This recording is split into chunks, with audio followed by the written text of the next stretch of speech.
আপনারা আমার হাতে ডি-লিংকের যে নতুন মডেলের রাউটারটি দেখতে পাচ্ছেন, এই রাউটারটি কিভাবে সেটআপ করতে হয় আমাদের মধ্য থেকে অনেকে জানে না এবং অনেকে জানতে চেয়েছে কিভাবে এই রাউটারটিকে সেটআপ করতে হয় মোবাইল ফোন দিয়ে একটি ভিডিও দেওয়ার জন্য। সো বন্ধুরা, এই ভিডিওতে আমি আপনাদেরকে দেখাবো ডি-লিংক R03 এই রাউটারটিকে কিভাবে সম্পূর্ণ সেটআপ করবেন। প্রথমে আপনি আপনার মোবাইল ফোনটিকে আপনার রাউটারের সাথে কানেক্টেড করে নেবেন। কানেক্টেড করার জন্য আপনি আপনার ফোনের ওয়াইফাই এর অপশনে চলে আসবেন।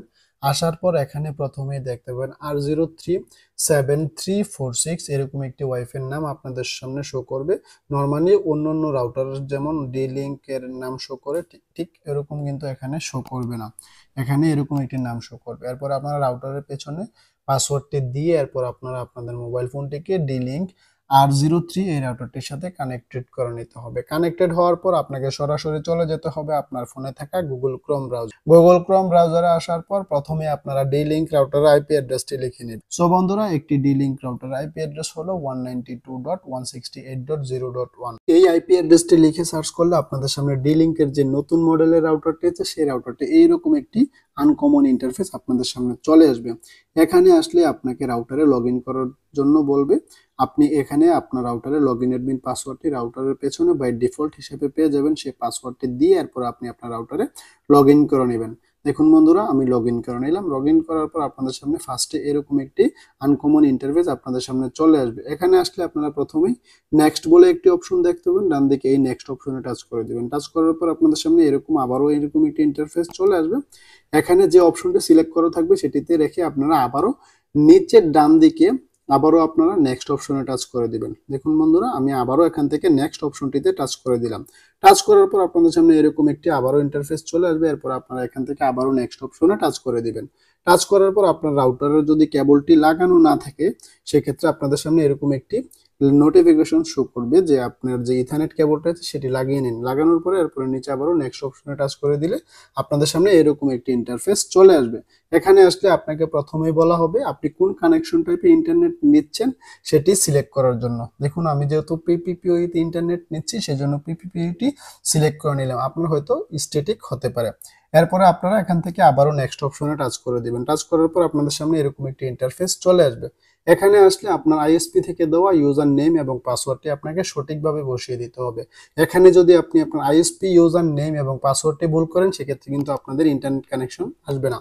অবশ্যই আপনার ইন্টারনেট কোম্পানি থেকে দেওয়া ইউজার নেম এবং পাসওয়ার্ডটি সঠিকভাবে এখানে ইউজার নেম এবং পাসওয়ার্ডের জায়গায় বসাতে হবে। যদি ভুল করে ফেলেন সেক্ষেত্রে আপনার ইন্টারনেট কখনোই আসবে না।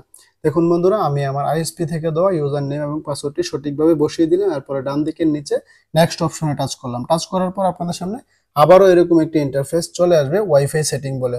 প্রথমে আপনারা আপনাদের ওয়াইফাই নামটি দেখতে পাবেন। বাই ডিফল্ট হিসেবে যে নামটি ছিল আপনার রাউটারের, যে নামটিতে টাচ করে আপনি ওয়াইফাই এর পাসওয়ার্ডটি দিয়ে রাউটারের পেছনে সে নামটি প্রথমেই দেখতে পাবেন এবং নিচে পাসওয়ার্ডটিও পেয়ে যাবেন।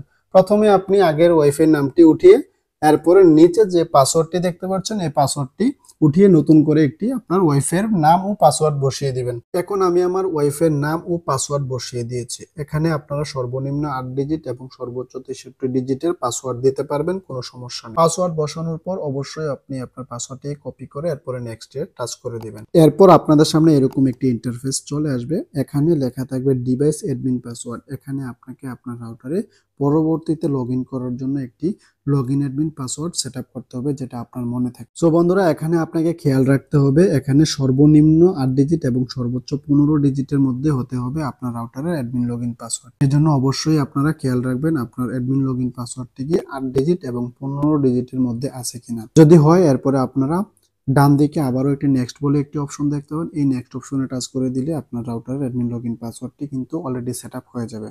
এরপর আপনাদের সামনে এরকম একটি ইন্টারফেস চলে আসবে। এখানে যা আছে তাই রেখে এরপর আপনারা সেভ অপশনে বা নেক্সট অপশনে টাচ করে দিবেন। টাচ করার পর আপনাদের সামনে আবারও এরকম একটি ইন্টারফেস চলে আসবে। এখানে আসলে আপনি আপনার ওয়াইফাই নাম এবং ওয়াইফাই পাসওয়ার্ড এবং কোন কানেকশন টাইপের ইন্টারনেট দিচ্ছেন সকল কিছু আপনারা এখান থেকে দেখে নিতে পারবেন। এরপর আপনারা নেক্সট অপশনে টাচ করে দিবেন। টাচ করার কিছুক্ষণ সময় আপনাদের লাগবে। এরপর আপনাদের মোবাইল ফোনটি রাউটার থেকে ডিসকানেক্টেড হয়ে যাবে। এরপরে আপনি আপনার মোবাইল ফোনটি রাউটারের সাথে কানেক্টেড করে নিলে আপনার ইন্টারনেট কানেকশন চলে আসবে যদি আপনি সঠিকভাবে আপনার আইএসপি ইউজার নেম এবং পাসওয়ার্ডটি বসিয়ে দেন। সো বন্ধুরা, এভাবে খুব সহজে আপনি একটি ডি-লিঙ্কের নতুন রাউটারকে মোবাইল ফোন দিয়ে সেট আপ করে নিতে পারবেন। সো বন্ধুরা, আজকের ভিডিওটি এ পর্যন্ত। যদি ভিডিও ভালো লেগে থাকে, এমন আরো ইনফরমেটিভ ভিডিও সবার আগে পেতে চান, তাহলে অবশ্যই আমার চ্যানেলটিকে সাবস্ক্রাইব করবেন এবং বন্ধুদের কাছে শেয়ার করে দিবেন। ধন্যবাদ। আসসালামু আলাইকুম।